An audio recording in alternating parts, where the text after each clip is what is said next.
नमोस्तु आचार्य श्री। अरुण जैन औरंगाबाद से अपनी शंका रख रहे हैं कि सभी तीर्थंकरों के जन्म के 10 अतिशय होते हैं, इनमें एक अतिशय सफ़ेद खून का होता है।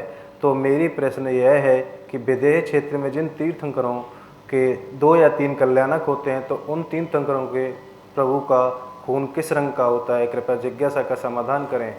तीर्थंकरों के अस्य और उसमें भी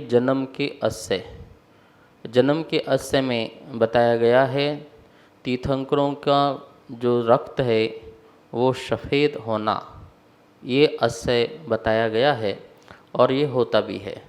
लेकिन विदेश क्षेत्र में 5 कल्याणक भी होते हैं, 2 कल्याणक भी होते हैं और 3 कल्याणक भी होते हैं।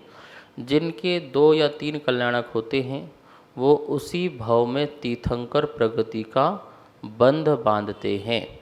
तो जिस समय उनका तीर्थंकर प्रगति का बंध बनता है, उसके प्रभाव से उनका जो रक्त है वह रक्त भी जो है श्वेत हो जाता है। ये उनका अस्य होता है, तीर्थंकर प्रगति का अस्य होता है। इस प्रकार से कोई वहाँ पर अविरत सम्यक दृष्टि है और तीर्थंकर प्रगति का बंध बांधता है तो उसके 3 कल्याणक होते हैं। और कोई मुनिराज हैं वो तीर्थंकर प्रगति का बंध बांधते हैं तो उनके 2 कल्याणक हुआ करते हैं। और उस तीर्थंकर प्रगति का जो प्रभाव है उस प्रभाव से उनका भी जो है वात्सल्य भाव प्रकट होता है और वही वात्सल्य भाव के प्रभाव से जो रक्त है वह रक्त भी श्वेत हो जाया करता है। नमोस्तु आचार्य श्री।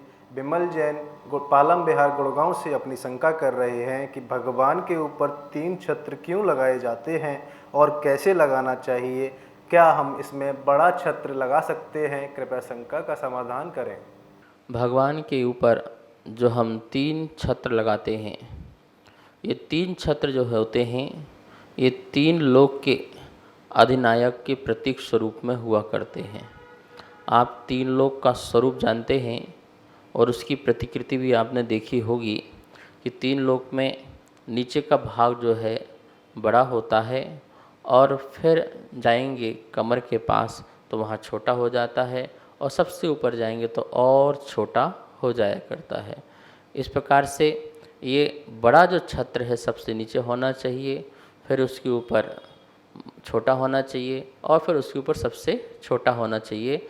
अधोलोक, मध्यलोक और ऊर्ध्वलोक, ये तीनों लोकों में जो जीव हैं वह उनके नाथ होते हैं। इस भाव को देखते हुए त्रिलोकी नाथ के स्वरूप में 3 प्रकार का छत्र लगाते हैं। कहीं कहीं पर देखा गया है कि छोटा नीचे, फिर और बड़ा, फिर सबसे बड़ा, तो सबसे बड़ा ऊपर लगा देते हैं। यह इस प्रकार से छत्र का बताया नहीं गया है।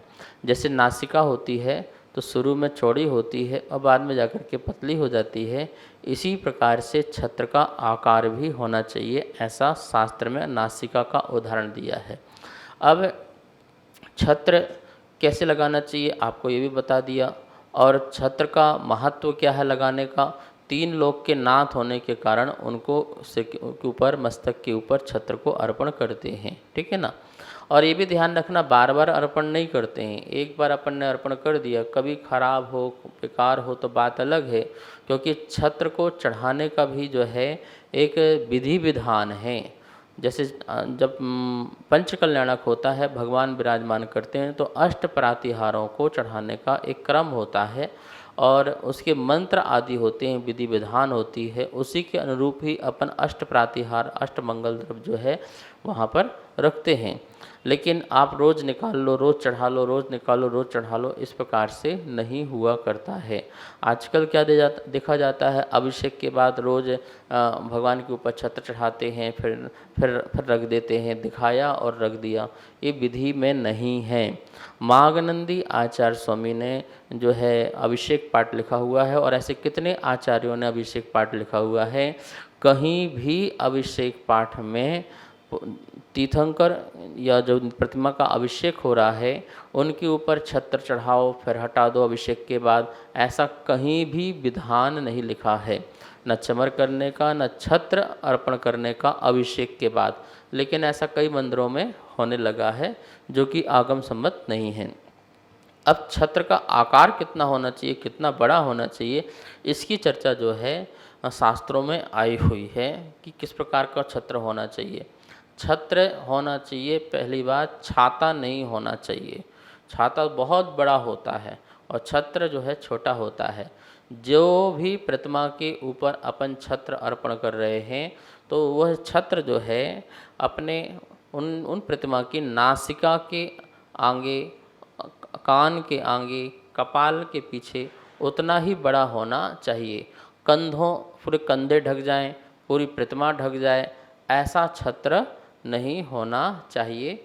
ऐसा बताया गया है शास्त्र में कि जो छत्र है, आप भगवान का जो मस्तक है, ये जो मस्तक है, इतना मस्तक ही जो है उस छत्र में आना चाहिए। उससे ज़्यादा जो है बड़ा जो है छत्र नहीं होना चाहिए। और जो बड़ा बड़ा छत्र कर देते हैं कि इतनी सी प्रतिमा है, इतना बड़ा छत्र कर दिया और पूरी की पूरी प्रतिमा ही के पैर भी आ गए छत्र के आगे, वो छत्र नहीं होता है, वो छाता हो जाता है। ठीक है ना।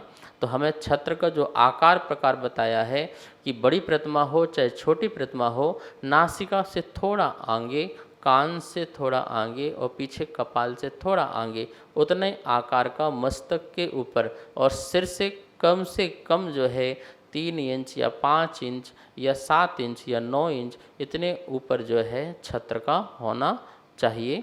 ऐसा ही पढ़ने को मिलता है। हमें इसमें बहुत ध्यान रखना चाहिए। जो व्यक्ति छत्र अर्पण करता है उसके जीवन में सदा ही छत्र छाया बनी रहती है, यश फैलता है।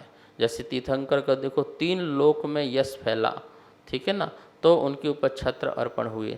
यदि हम प्रभु के मस्तक पर जब कभी बेदी बने, कभी पंच कल्याणक हो और ऐसे अवसर मिले तो हमें छत्र अर्पण जरूर करना चाहिए।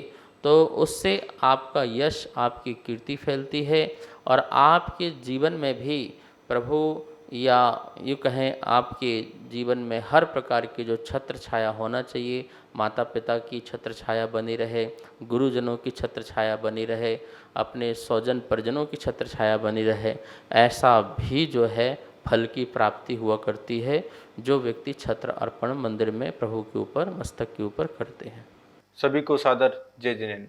आप नित्य जैन पाठशाला के माध्यम से 6 डाला का स्वाध्याय कर रहे हैं, जो कि पूज्य गुरुदेव के मुखारबिंद से बहुत ही सुंदर स्वाध्याय कराया जा रहा है और जैन आगम के अनुसार आपकी शंकाओं का समाधान भी किया जा रहा है। अगर आपको इस विषय में कोई भी शंका है तो आप हमें नीचे दिए गए नंबर पर भेज सकते हैं और अपनी शंका का समाधान पा सकते हैं। और आप शंका समाधान के पुण्यार्जक भी बन सकते हैं। 21 रुपये की राशि के माध्यम से 1 दिन के लिए और 11,000 रुपये की राशि के माध्यम से 1 महीने के लिए पुण्यार्जक बनकर अपने पुण्य का संचय कर सकते हैं और शुद्ध ज्ञान की प्रभावना कर सकते हैं। सभी को सादर जय जिनेन्द्र। इस कार्यक्रम के पुण्यार्चक थे